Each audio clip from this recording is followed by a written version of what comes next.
So continuing the discussion of the future of healthcare, one area that I said would be the next level of government reform included entitlements. Now, has anyone watched just this past week over any of the presidential candidates speak about entitlements? I didn't hear. It's your time to shine, buddy. What? He's playing Pokemon. Or something. Okay, well, just know that No, I have not. that has been, okay, I saw Donald Trump deliver an entire presentation over what he saw the need for entitlement reform. You see Hillary over here saying, I don't know that she'll call it reform, but at least addresses the need that something needs to be done to shore up entitlements. All right, so let me ask.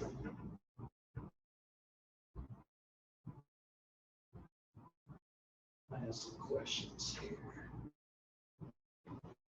Let's discuss the need for entitlement reform and what you expect entitlements to look like in the future. I have a theory this week. Kind of goes hand in hand. We talked about like reimbursement rates and stuff like that and how they're competitive. I think they're going to be standardized. Instead of this company gets this and this company gets this, it's going to be every company gets the same amount. And then you're going to start to see global, when I say globally, I mean all healthcare institutions. I think you're going to start seeing that if it's X percentage across the board, you're going to see that fluctuate, not at an institution level, but an actual government level consistently. Does that make sense? Because right now we're not, like Baptist may get this, Floyd may get this, U of L may get this.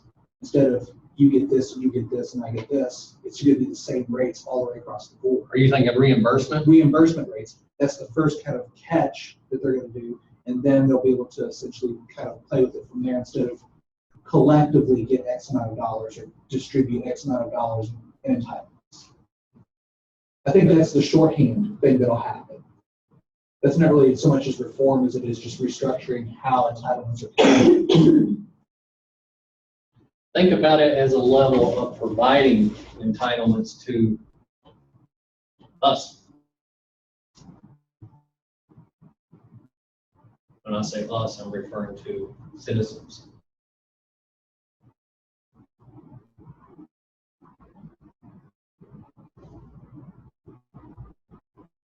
Who envisions a Social Security system or a Medicare system like your grandparents or parents have been doing? We won't have it. Nobody There's a really- tax reform. Yeah, so nobody really envisions that because I feel like it's just not reasonable. I mean, it's just, it seems so far-fetched at this point. I think people have accepted that that's just not going to happen. Could it? Yeah, but it would take so much We've reform been and so told much that for backpedaling. years, we've been told for at least 20 years that, oh, it's not going to be there when you get to be this age. Mhm. I've been hearing that for 30 years. Oh, by the time you get there, there's not going to be any money left, blah, blah, blah, blah, blah. And they just keep shoring things up. And we're still holding on right now, but you always hear, oh, that money's not going to be there, that money. Well, in our Social Security system, we're currently withdrawing more and more putting in it already. We've already tilted the scale. Social Security, Medicare, Medicaid, federal pensions, military pensions, all of this makes up over 50% of the American budget. We identified that we expect medical costs to continue to rise, the cost of delivering quality medicine to continue to rise. I can tell you the cost of living will continue to rise. The time value of money has taught us that the cost of retirement in the future is more in today's dollars, is more. So what are some things that we could do? Let's assume right now each one of you are senators. So we'll take 2 from each state. Who's from Kentucky? I was born in Kentucky, so Hey, I'm with Charlie on this one. I'm gonna come over here and be with you. She didn't raise that quick. I was here's the devil in here. Okay. We're so strong, we only need 2 senators. You four are the senators, you four are senators from Indiana. What are some proposals that we can make? You can raise the age for Medicare from 65 to 67. People are living longer. So that helps. You can do tax reform for those who make more and put more into Social Security Administration. You can legalize marijuana. Yes. And tax it, Yes, and then take the taxes off of there, that. or you Yep. can just do a wild and crazy idea. That's my biggest. Medicare for all. Well, who would pay for that? You can. Pockets. Well, it's being shown right now that because Colorado legalized. If we're having a hard, and here's marijuana. the whole point is, we're having a hard time delivering the system right now. Yeah, We're but- projecting not even being able to do this in the future. But Colorado's voting For in Medicare for all. November for essentially a Medicare-like plan for all that's gonna be paid for by the taxes that They they generated. from the sale of legal marijuana. Apparently, And medical according to their marijuana. projections, that could cover it, so we should raise. I just don't think. After already I don't paying think for the schools and marijuana is Schools gonna and- stay in Colorado. Once the DEA finally goes in there. I mean, I could argue this right here though. I mean, what did we do with, I mean, I'm thinking first thing, smoking bans. Okay, what was the big push behind a smoking ban? Bad for your health. Now, how likely would a government mainstream come in and replace after it's abolished and put this war on tobacco? Right, but tobacco actually has more, that manufactured tobacco has more carcinogenics and more toxins in it because it's a chemical compound of it than just, regular marijuana or cannabis, yeah. I mean, because they come up with like all kinds of things like, You're gonna say it has proven medical benefits, but I can say smoking marijuana carries proven health risks. Yeah. Yeah, so Right. is alcohol. Bad for your health. So is alcohol. And so I'm is not disputing Tylenol. that. I mean, So, I said, bad for your health is bad for your. Bad for your health. What's the difference in, you're the medical experts. What's the effect on your lungs? depends on how if you're smoking it, then yeah, it can cause an effect on your lungs. But if you're taking it otherwise, Yeah, respiratory therapy care. it's supposedly not as as quickly detrimental to your lungs, but it's not good for them. But when you mix it in oil and you mix it in butter and mix it in all these other things, then you can still get the same effect from it and not smoke it. No, you You've never cannot, heard of it in butter? you cannot, That's how they use it with Okay, let's shift off of marijuana because for our YouTube audience, this is not there's too many DEA and banking regulations we have to get passed. Yeah, that's a. Let's not assume we're going down the aisle of legalizing a national legalization of marijuana. Mhm. I would say you definitely would have to pass it. I think you could raise taxes on, not necessarily on things that necessities, but on,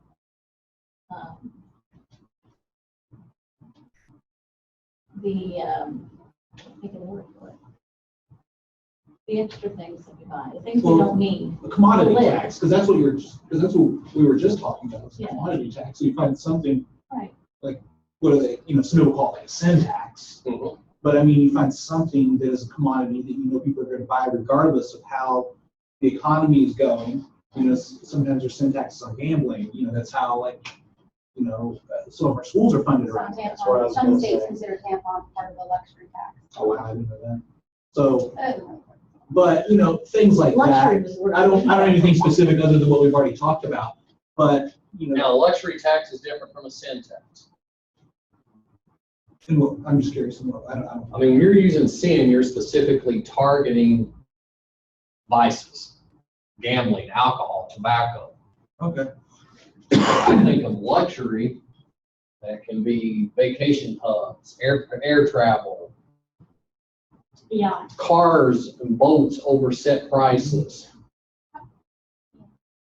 However, once CT said for feminine hygiene products, that luxury tax limit. Well, New York finally abolished it, so they were happy. So and then people protested about it. And a lot of people don't know this. I'm good, he's not been hearing me. That's fine, I just wanted to make sure. why don't we just, why can't we just increase, the income tax of employee, as employees, we pay, what employers pay? Corporate taxes. I think the problem you have with that Corporate is there's some taxes, people that are putting there's in too many any sort of tax loopholes. income in, or like taxable income. Well, I would say one problem of that is Like it comes. where are we, consumption where, tax. where are we taxed as, we start talking about taxing corporations or a business tax. Now, here's where I'll start playing devil's advocate. Where do we rank right now? We have among the highest tax rate in the world right now in businesses. Now, if I put my economic hat on, I'm gonna say that's been the problem to this point is we've continued to pile this on business. But there's so many loopholes. And I don't know that we can continually rise or raise that tax rate on corporations. Not to say that corporations should not pay taxes, but I don't think we can just raise taxes. Well, if you enact a consumption tax, then that would affect everybody and not just the people who pay But- income tax or, A consumption tax, you're looking at, if you're gonna do a consumption tax, then you need to think about the people who are on minimum wage and how that will affect their, their standards of living. That's great, try to do it across the board, but if you're doing an income, this type of taxing, how are they gonna afford well, the things? people who make more money can afford to spend more money. Well, yeah, consumption tax, you can't argue that effect.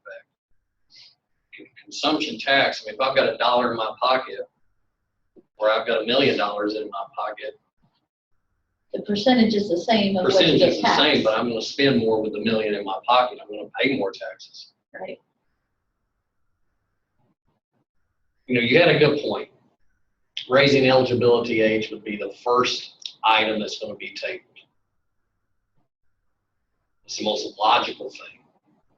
Due to modern medicine and improvements in medicine, we are living longer. And so I think extending that age would be one area that I would expect to see. Others, I think, are gonna be ways that they can deliver more efficiencies or even reduce the cost. And we could talk about reimbursements here, reducing the cost of administering healthcare. It's cost effective, more cost effective treatment, almost like tiered treatments too. Okay. Well, the problem with cost-effective treatments is that we live in a society that says, oh, the doctor has essentially like preventative care, or they'll order all these unnecessary tests because they're terrified of being sued. Mhm.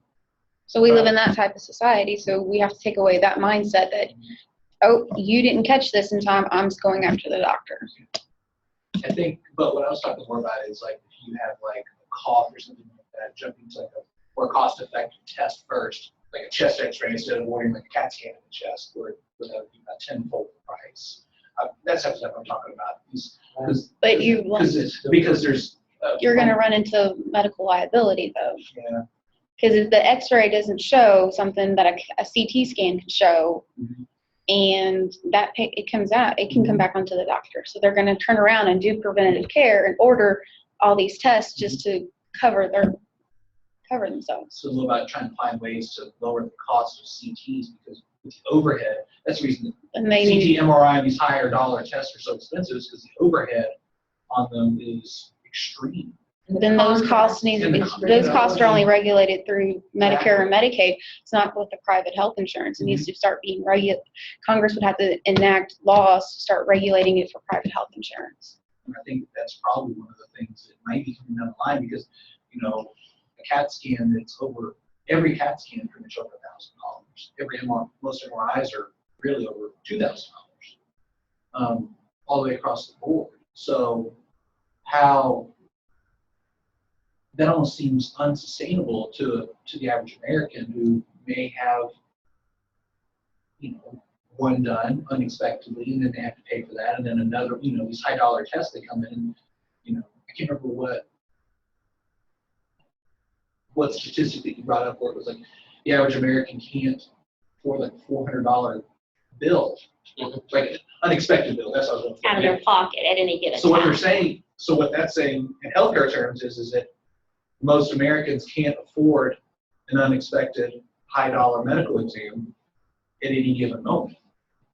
That's the problem. Well, let's use that to transition into the ACA. When you talk about affording a health plan or affording health coverage, that's how I feel. As a finance person looking at health insurance options for clients, when I'm seeing the people come in who are seeking the lowest cost, even if that means getting some type of government subsidy, and then I look at the terms of that, and it's a $10,000, I'm already seeing on this year for the 2017 season, 16-17 season, a $10,000, okay, I've placed 2 coverages this week, $10,000 deductible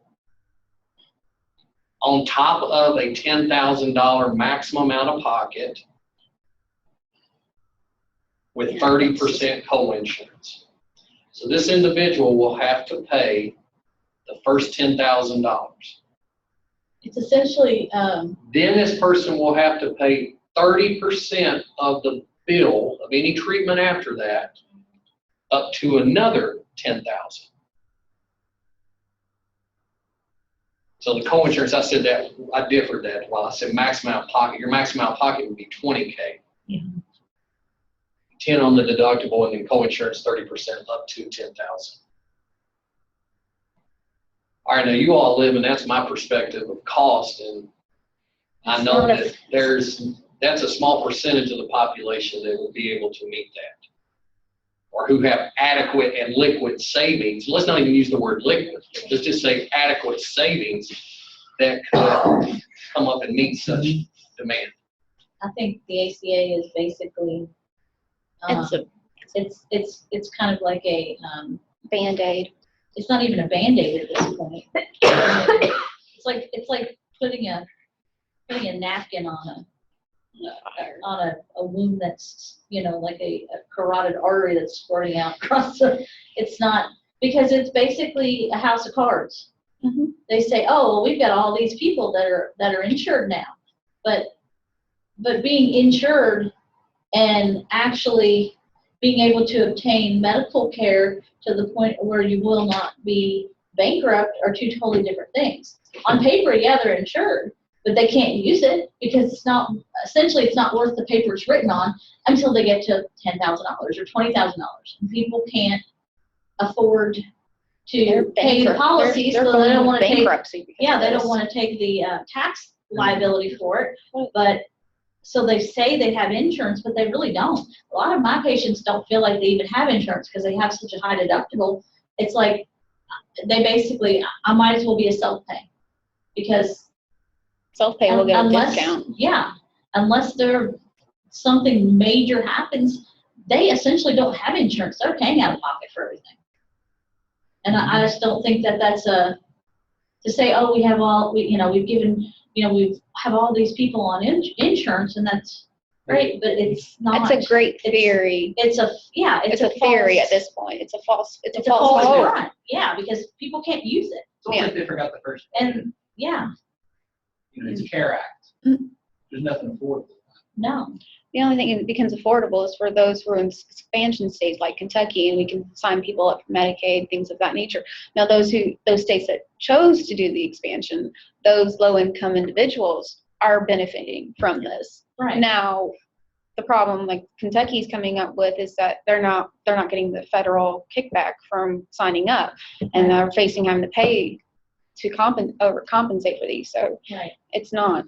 Well, I know It's great in theory. it's great in theory, but like Indiana didn't. Indiana didn't. I know. Didn't take the. They didn't take the. What is it called? The wasn't a kickback. It was the federal government agreed to pay them for so many years. Yeah, and they didn't take it. No. So like in between my two, while I was going to school, I was making, according to the state of Indiana, making enough money or not enough money that I should qualify for Medicaid. But when I try to get a plan through the exchange, they said, oh, you make too much money, so. I deal with that every day. If you Yeah, make more than so $300 a month in the what state they of were Indiana, coming you're over income. Yeah, and so what they came up with was Wow. a plan that was gonna cost me 46% of my income, my gross income. Mm-hmm. And I'm like, I can't afford that. I can't do 46% of what I'm making. And they said, basically, I was caught in that little loophole where I made too much because of the fact that Indiana didn't choose to do that. And they chose not to raise their limits, but the federal limits for income were raised. Mm-hmm. So I was hitting in that middle area there. Now, if you had moved to where I Kentucky, wouldn't you have would had have any qualified. insurance. So luckily, my employer let me stay, even though I was part-time and only full-time on holidays. They let me stay on their insurance plan, because otherwise I wouldn't have had insurance for myself and my kids, because I can't pay 46%. I don't know anybody who could pay 46% and live. So I feel like it's kind of a sham, because I feel like so many people, they say all these people are covered, but so many people aren't covered. On numbers, it looks like they're enrolled, and enrolled and covered are two totally different things. Affording it. What do they say? Bankruptcies. The majority of bankruptcies are based off of medical conditions, medical bankruptcies. That's statistic. And remember, we I think it's like say 62. affordability, 62% of bankruptcies access, due to medical. quality. Well, and that was another thing. A lot of people who were originally on the first plans couldn't find physicians. They'd have to drive up to, outside of Indianapolis to find a dermatologist that would take their plan, Mm-hmm. and. Because I have they didn't Anthem. choice. Yeah. Because I have Anthem, whenever I call a new doctor and I ask them if they take Anthem, I have to say this is employer sponsored Anthem coverage. Yeah. Because otherwise, Most won't. of them will take, the ones off the exchange, because the reimbursement rates are so low. Mm-hmm. Kyle, you've been awful quiet. I've just been listening. So I agree with pretty much everything that's been said, and I would add that the affordability part, yeah, that's a big problem, but at least they can say that they offered insurance, and that's their main goal, is to say that we offered insurance, so it's there.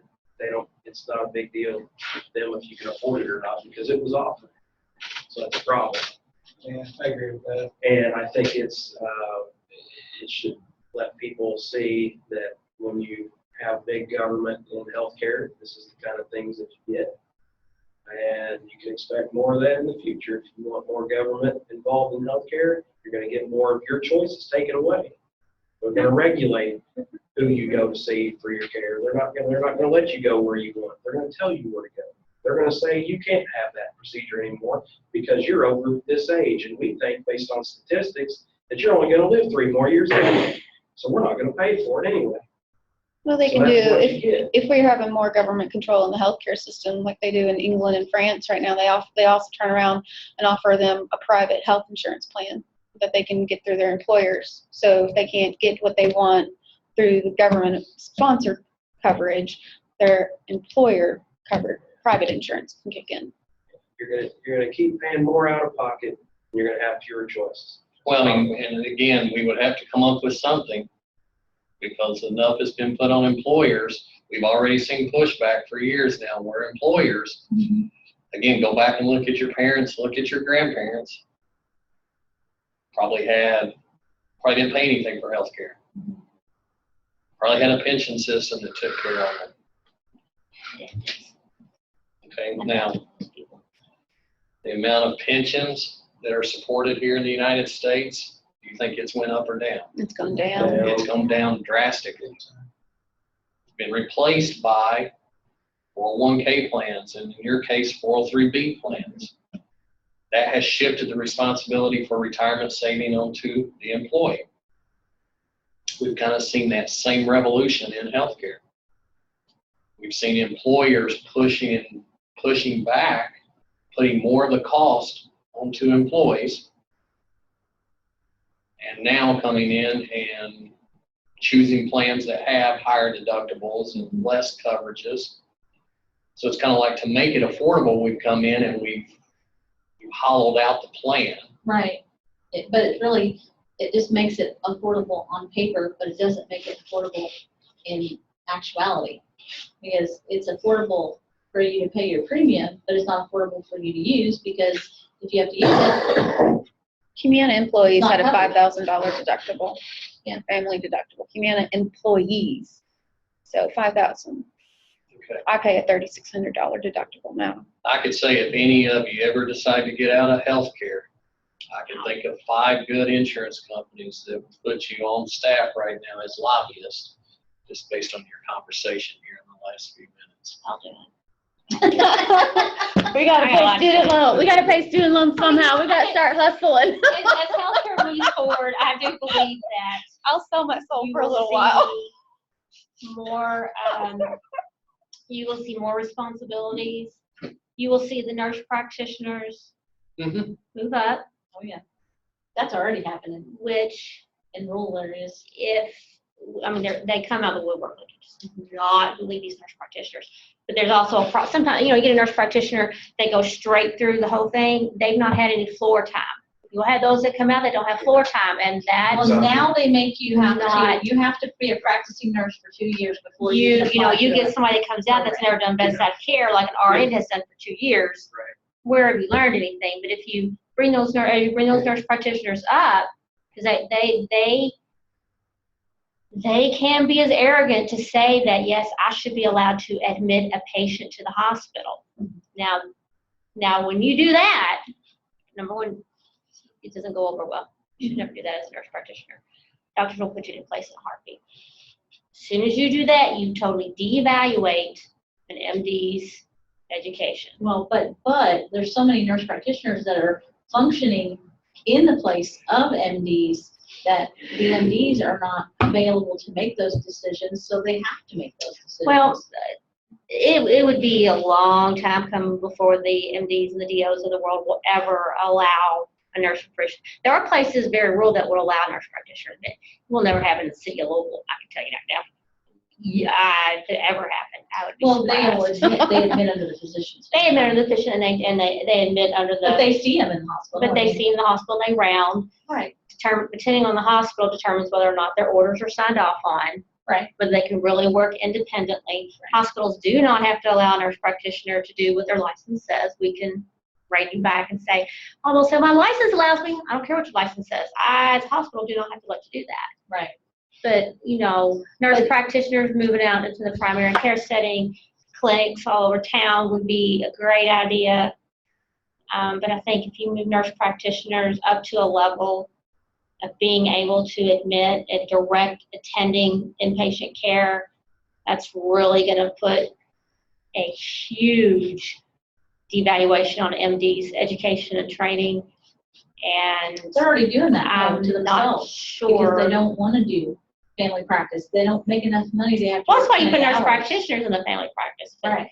But I mean, specialty wise, yeah, absolutely. Specialty wise, the nurse physicians, practitioners are out there. yeah, the physicians that are working in specialties, it's because they offer a specialized service. But like family practice or internal medicine, the physicians don't want to do that anymore because number one, it's not high dollar. Number two, it doesn't have the same prestigious, Yeah, you're on name call. attached to it. You're on call. And you're working you're on more work. call all the time. Nobody wants to work harder for less money. Yeah, but I mean, that would be more cost effective.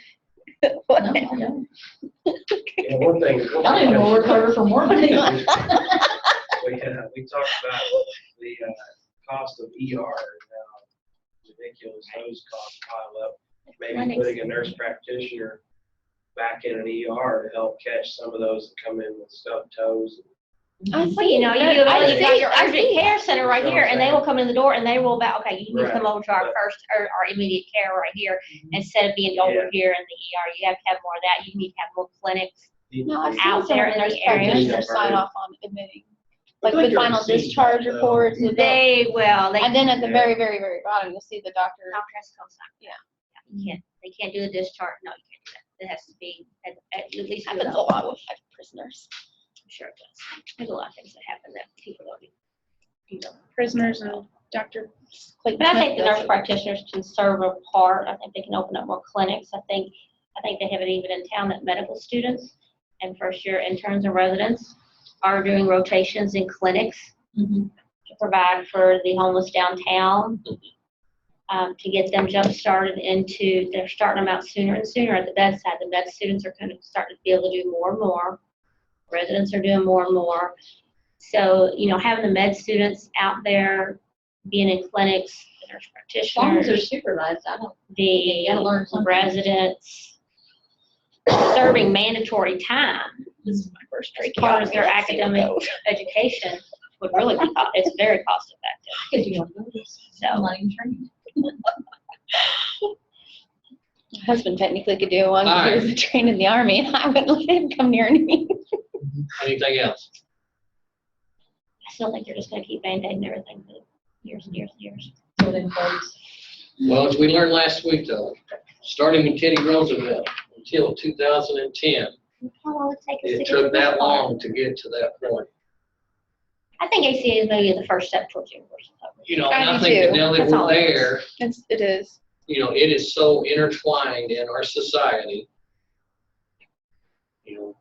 Agree or disagree with it, I don't see it going anywhere.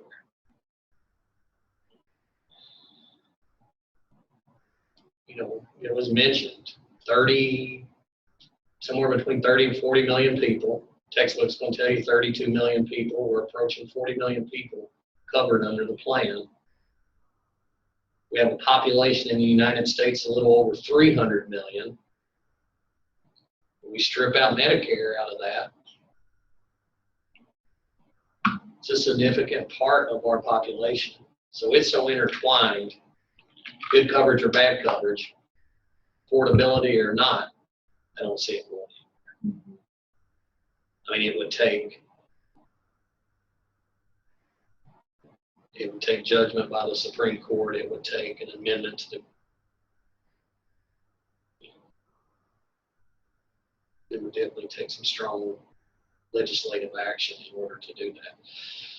So personally, just because of its popularity, I'll say, I don't see it going anywhere. But think about it though, and if it's in the popularity